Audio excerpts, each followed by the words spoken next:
Stock की कीमत 13 रुपए 30 पैसा और एक साल में रिटर्न 127%, यानी 2 गुना। पिछले 5 ट्रेडिंग सेशन की बात करें तो कंपनी ने रिटर्न की रफ्तार को फिर से बढ़ा दिया है। सवाल ये है कि ये प्रॉफिट की स्पीड आगे भी जारी रहने वाली है या इसमें कोई फुल स्टॉप लगने जा रहा है। क्या इसमें इन्वेस्ट किया जा सकता है? अगर इन्वेस्ट किया गया तो क्या एक साल में यह 26 रुपए का हो जाएगा? अभी 13 रुपए का है।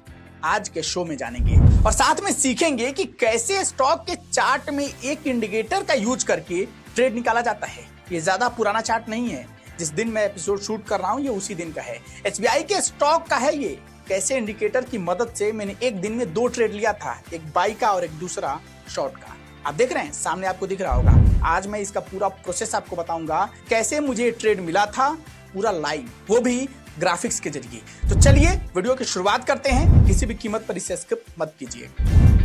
कंपनी का नाम है आकाश एक्सप्लोरेशन सर्विस लिमिटेड और काम ऑयल और गैस फील्ड की सर्विस प्रोवाइड करना।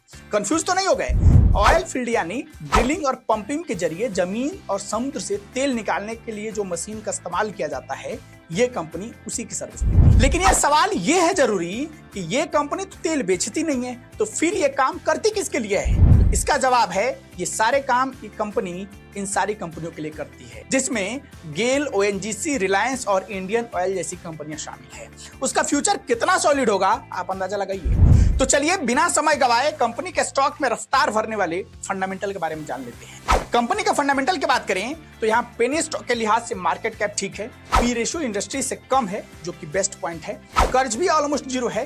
कंपनी का आरओ यानी रिटर्न ऑफ इक्विटी जो है वह 12 के करीब है, पेनी स्टॉक के लिहाज से ठीक है। बस इसका ईपीएस डाउन है, यानी अर्निंग पर शेयर, और ये कंपनी डिविडेंड भी नहीं देती। मतलब ये कि कंपनी का जो रिटर्न एक साल में 2 गुना हुआ है, सिर्फ उतना ही आपको कमाई होगी। यहाँ डिविडेंड से कोई आपको एक्स्ट्रा मुनाफा नहीं होने जा रहा है। ऐसा ही कुछ कंपनी के प्रॉफिट रिपोर्ट में भी नजर आ रहा है। आप जून क्वार्टर का रिजल्ट देखेंगे तो मार्च की तुलना में यहाँ थोड़ी सी गिरावट देखी गई है। हालांकि चिंता की बात इसलिए नहीं है क्योंकि यहाँ कोई निगेटिव में रिजल्ट नहीं किया है, यानी कंपनी सीधा माइनस में नहीं गई। मतलब यह कि लॉन्ग टर्म के लिए इस पर एक बार सोचा जा सकता है। कंपनी का जो रेजिस्टेंस है वो 17 रुपए पर है। अगर वह ब्रेक करती है कंपनी तो इसमें आगे रैली देखी जा सकती है, ऐसा इसका चार्ट बता रहा है। चलिए अब ट्रेडिंग सीखते हैं। सबसे पहले आपको ट्रेडिंग व्यू में चार्ट ओपन कर लेना है। मैंने वही किया हुआ है यहाँ। उसके बाद यहाँ से आकर स्टॉक सर्च कर लेना है। मैं अभी एसबीआई स्टॉक को सेलेक्ट कर लेता हूँ। मैंने यहाँ पहले से बाय और शॉर्ट इसलिए लिखा है क्योंकि यहाँ मैंने पहले 2 ट्रेड लिया हुआ था। तो आपको मैं समझाता हूं कि ये मैंने कैसे निकाला था। सबसे पहले आपको टाइम फ्रेम को 5 मिनट सेट कर लेना है। फिर यहाँ इंडिकेटर वाले ऑप्शन पर आकर मूविंग एवरेज टाइप करना है और इसी मूविंग एवरेज सिंपल को यहाँ से सिलेक्ट कर लेना है। कोई दूसरा मूविंग एवरेज नहीं सिलेक्ट करना है, इसका ध्यान रखिए। फिर यहाँ सेटिंग में आकर मूविंग एवरेज के लेंथ को 45 कर देना है, यानी 45। ये मेरा बैक टेस्ट किया हुआ है। फिर यहाँ आ जाना है। ध्यान से समझिएगा, मैं थोड़ा जूम कर देता हूँ। जब इंडिकेटर को ग्रीन कैंडल सपोर्ट ले, वो भी एक बड़े या मीडियम साइज के कैंडल के साथ, तो हमें बाई के लिए ट्रेड लेना है।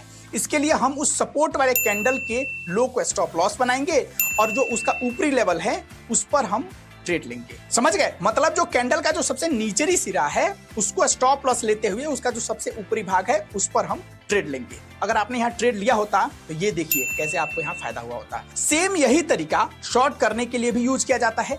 यहाँ आ जाते हैं शॉर्ट के पास। इसमें भी जैसे ही इंडिकेटर के नीचे रेड कैंडल सपोर्ट ले तो शॉर्ट के लिए ट्रेड लेना है। ध्यान रहे वो मीडियम और बड़े साइज का रेड कैंडल हो। इसमें हमें स्टॉप लॉस रखेंगे उस रेड कैंडल का हाई और ट्रेड लेंगे उस रेड कैंडल के लो पर। कैंडल का हाई यहाँ 816 आपको ऊपर दिख रहा है और आपको यहाँ टॉप पर, और इस कैंडल का यहाँ जो लो है वो है 813। तो यदि आपने इस पर ट्रेड लिया होता तो आप यहाँ देखेंगे कि उस ट्रेडिंग सेशन में यह स्टॉक 796 रुपए तक आया है, यानी 17 रुपए प्रति शेयर का आपको एक दिन में मुनाफा होता है। तो समझ गए, बेहद आसान टेक्निक है। इंडिकेटर यूज करना है, मूविंग एवरेज, लेंथ उसका होगा 45 और खरीदते वक्त हम ये ध्यान रखेंगे कि जो सपोर्ट हो ग्रीन कैंडल का वो हो, तब हम खरीदेंगे। और सेम यही चीज रेड कैंडल के साथ अगर इंडिकेटर पर सपोर्ट लेता है स्टॉक, तब हम उसे शॉर्ट करेंगे। तो चलिए इस टेक्निक को फॉलो कीजिए और स्टॉप लॉस के साथ अपना ट्रेड लीजिए और मुझे इजाजत दीजिए। मिलते हैं कल नए एपिसोड के साथ और नई टेक्निक के साथ। आपको यह एपिसोड कैसा लगा है फीडबैक में बताइए। लाइक करना मत भूलिएगा। धन्यवाद।